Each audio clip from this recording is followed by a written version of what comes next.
E agora a gente vai resolver o exercício 1001 aqui do URI, chamado extremamente básico. Só que antes de começar, eu recomendo que você tenha visto o vídeo anterior, mostrando como a gente pode preparar o nosso ambiente para resolver os exercícios de JavaScript do URI, beleza? Então eu recomendo que você veja, ele vai estar aparecendo aí no card, ou então eu vou deixar na descrição também. Só dá uma olhada lá e recomendo que você veja ele antes de prosseguir. Esse exercício ele diz o seguinte: leia dois valores inteiros e armazene-os nas variáveis a e b, efetue a soma de a com b e depois atribua o resultado na variável x. E aqui, ó, tem um exemplo de entrada e um exemplo de saída. Aqui o que a gente tem que fazer é pegar esses dois valores, transformá-los em números e depois fazer uma soma e apresentar essa saída formatada, certo? 10 mais 9 é 19, por isso tem essa saída, menos 10 mais 4, menos 6, ok? Então o que eu vou fazer aqui, ó, é copiar esse arquivo, porque eu vou fazer um teste depois, antes de submeter o meu script aqui para o URI, e eu já deixei o meu Visual Studio Code aberto com essa instrução aqui, que a gente vai utilizar na maioria dos exercícios aqui do URI, beleza? Aquele teste, eu vou deixar ele aqui do lado, porque eu vou utilizá-lo, e o que a gente tem que fazer agora é manipular essa string, certo? Eu recomendo que você tenha visto um vídeo que eu falei o porquê de existir isso aqui, né? E ele é super importante também pra gente fazer os nossos testes. E então, o que a gente tem que fazer agora é ler esse valor aqui, né? Transformar em números e depois fazer uma soma. Uma vez que eu já tenho o conteúdo aqui lido e depois armazenado na variável chamado input, a gente vai manipular esse valor que está dentro de input e depois fazer todo o procedimento necessário. Então eu vou criar uma variável aqui chamado a, conforme o URI informa. Vou colocar um igual, que é o operador de atribuição. Vou pegar esse input e vou colocar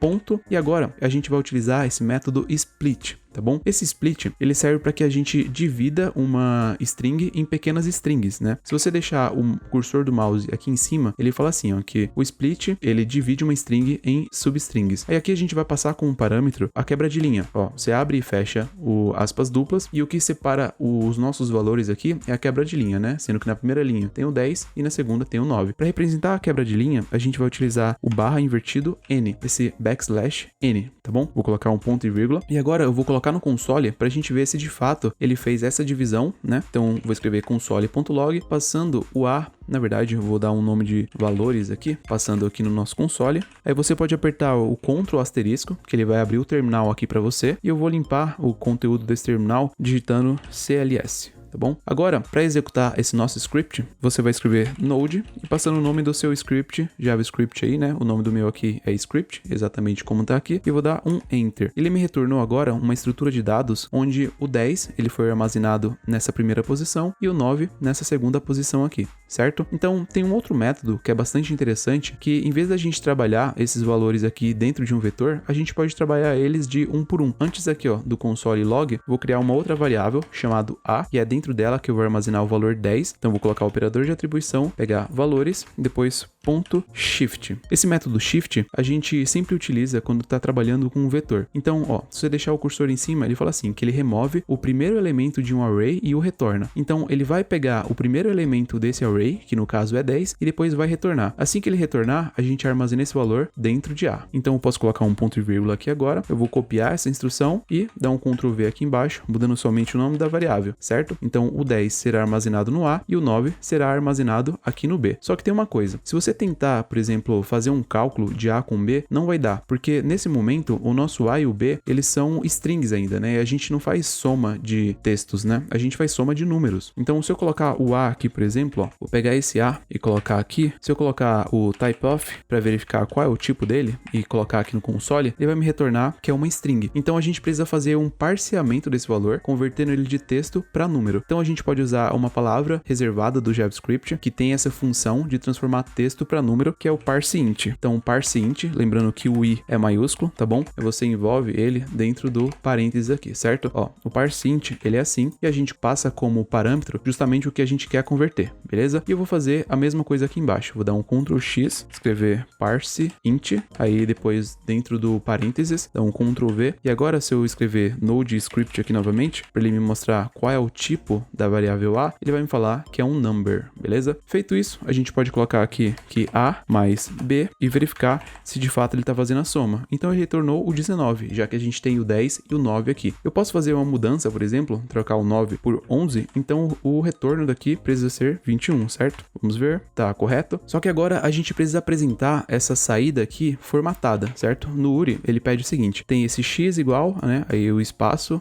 dividindo aqui e depois a soma, né? Então, em vez de colocar o a e b passando como parâmetro, vou criar uma outra variável, que é a variável x, e vou colocá-la aqui, certo? Aí eu vou pegar esse texto aqui do URI, ó, isso aqui, dentro de aspas duplas eu vou colocá-la vou tirar esse 19 porque aqui é para sair somente o valor de x, né? E eu vou fazer uma concatenação desse meu texto com o resultado de x. Então eu coloco um mais e escrevo o x aqui, certo? Feito isso eu posso salvar e agora você vem aqui e a gente executa essa instrução do Node mais uma vez. Você chama o Node e coloca o nome do seu script. Pode dar um tab que ele autocompleta e ele já mostra aqui, ó, x igual 21. Então a gente pode fazer mais um teste. Vou pegar esses dois valores, colocar ele aqui no arquivo de testes, vir aqui, deixa eu ver, -6, exatamente, e do 15 e o -7, vamos ver se está correto, igual a 8. Certinho. Então, já que a gente já fez a validação, eu vou copiar somente essa parte, tá bom? Essa parte aqui de cima eu não vou copiar, porque sempre que a gente vai submeter um exercício, o URI já fornece essa parte aqui pra gente, tá bom? E eu vou precisar somente disso aqui. Você copia junto comigo aí, clica aqui em enviar. Aí aqui, ó, você seleciona JavaScript, caso ele não esteja selecionado. Essa primeira instrução a gente deixa e cola somente a nossa, né? Que é essa aqui. Aí você pode vir aqui embaixo, ó, depois clica em enviar. Agora ele fala que o nosso código foi recebido e tá na submissão, né? Precisa aguardar um pouco porque ele tá em avaliação ainda. Para verificar se ele tá correto ou não, você vem aqui em submissões e ele já fala aqui, ó, que a nossa resolução ele foi aceita e o tempo que durou, né, foi 72 milissegundos, né? Então foi bem rápido. Bom, pessoal, então é isso. Espero que vocês tenham gostado. Qualquer dúvida, deixem nos comentários e continue assistindo porque provavelmente já saiu a resolução de outros exercícios.